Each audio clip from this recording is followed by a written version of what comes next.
ত্রয়োদশ জাতীয় সংসদ নির্বাচনে কেন্দ্র দখল ও বিএনপি নেতাকর্মীদের উপর হামলার অভিযোগে জামায়াতে ইসলামীর নেতৃত্বাধীন ১১ দলীয় জোটের প্রার্থী মামুনুল হককে প্রধান আসামি করে একাধিক মামলা করার ঘোষণা দিয়েছেন শিক্ষা প্রতিমন্ত্রী ববি হাজ্জাজ। আজ ২২ ফেব্রুয়ারি রবিবার সকালে রাজধানীর ধানমন্ডির একটি বেসরকারি হাসপাতালে চিকিৎসাধীন নেতাকর্মীদের দেখতে গিয়ে তিনি এসব কথা বলেন। এ সময় ববি হাজ্জাজ অভিযোগ করেন, নির্বাচনের দিন একাধিক কেন্দ্রে তার প্রতিদ্বন্দ্বী প্রার্থী মামুনুল হক নিজে দাঁড়িয়ে থেকে হামলার নির্দেশ দিয়েছেন।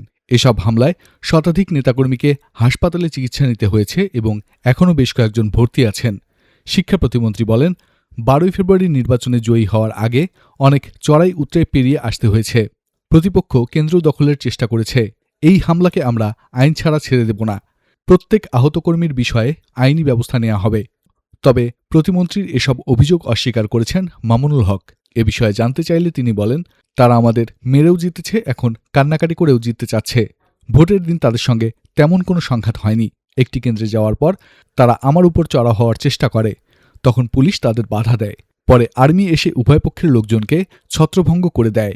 মামুনুল হক আরও বলেন, সেদিন যেখানে কিছুটা হট্টগোল বা উত্তেজনা সৃষ্টি হয়েছে, আর্মি ও পুলিশ ছত্রভঙ্গ করে দিয়েছে।